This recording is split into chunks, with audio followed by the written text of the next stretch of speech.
Hi everyone, my name is Alix. I am a development professional specialized in economics and finance, currently working in a London-based consultancy providing technical and financial advisory services to developing countries' governments toward the selection and successful implementation of public-private partnerships. The purpose of this video is to convey key methodological steps required to assess the viability of an infrastructure project and the relevance of procuring it as a PPP, through the example of Sao Paulo street lighting PPP.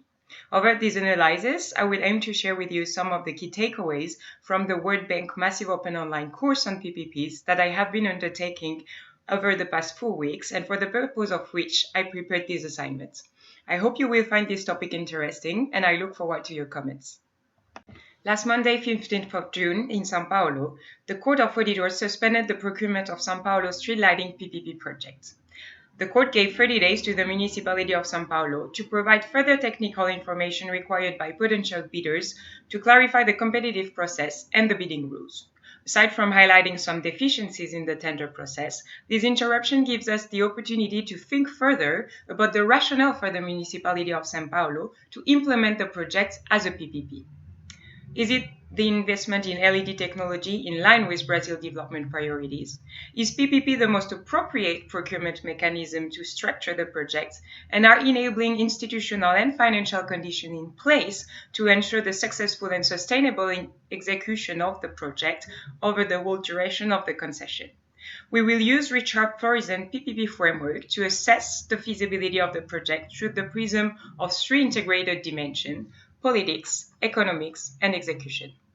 Let's start with economics. The first element to consider when assessing a PPP project is the relevance of the investments and its adequacy with the country development agenda. Investment in LED technology represents a significant opportunity for the city of Sao Paulo to address the challenge of growing urbanization in a sustainable way through increased energy efficiency, contributing both to catalyze economic growth and to reduce greenhouse gas emissions cost to society. There is therefore a strong economic rationale for the municipality of Sao Paulo to consider investments in LED technology. Let's now assess the bankability of the project. The services to be provided entail the modernization, optimization, expansion, maintenance, and operation of the city's public lighting infrastructure. These services are affordable to Brazilian citizens, though they are not free. Brazilian municipalities are collecting a special levy on end users' electricity bills to pay for the cost of public street lighting maintenance and operation.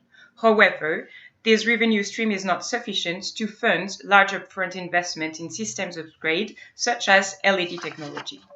There is therefore a rationale for the Brazilian government to consider PPP procurement as a solution to ensure the project bankability.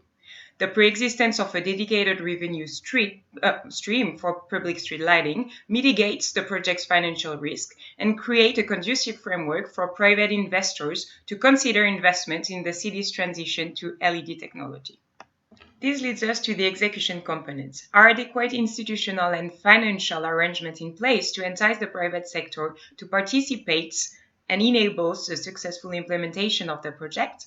The Brazilian government has demonstrated strong institutional capacity in terms of PPP contract management over the past few years, as exemplified by the construction of Minas Gerais football stadium procured as a PPP.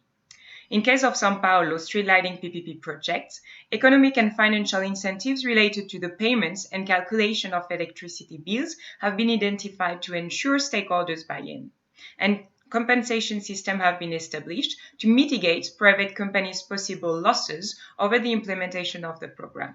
Such incentives participate to incline key stakeholders to support the transition to LED technology in Sao Paulo. Our third assessment question focuses on politics. Does it make sense to delegate the management of the street lighting PPP project to the municipality of Sao Paulo rather than keeping it at a ministry level? Both the country political structure and the sectors across which PPP projects are implemented must be considered when answering this question. In the specific case of Brazil, municipalities are playing a key role in energy market transformation. The country's decentralized political structure, where a large part of the executive power is delegated to the municipalities, put them in a position to assert leadership and contribute to the local market transformation through the promotion and endorsement of energy efficiency policies across public and private sectors. It is therefore relevant to delegate the management of the tendering process and the risk allocation management to the municipality of Sao Paulo, with a view to replicate similar PPP projects across other Brazilian cities, such as Rio and Belo Horizonte, currently considering a shift to LED technology. To conclude, accompanying the transition to LED by structuring São Paulo public street lighting project as a PPP is an appropriate response to identify challenges to energy transition in Brazil. Taking forward the LED street lighting program through public-private arrangements enables to bring the innovation and expertise of the private sectors required to ensure a successful energy transition. In particular, the project will, first, help to catalyze the current process of transference of public lighting assets from the state to local municipalities. Second, to implement sound business model and finance options to ensure the viability and the sustainability of the project on the long run. And third, to catalyze the release of national standards for LED lamps and luminaires, enabling the scaling up of PPP for public street lighting across Brazilian municipalities. We can therefore consider that, procurement process set aside, all indicators toward project successful execution are positive and the government should go ahead.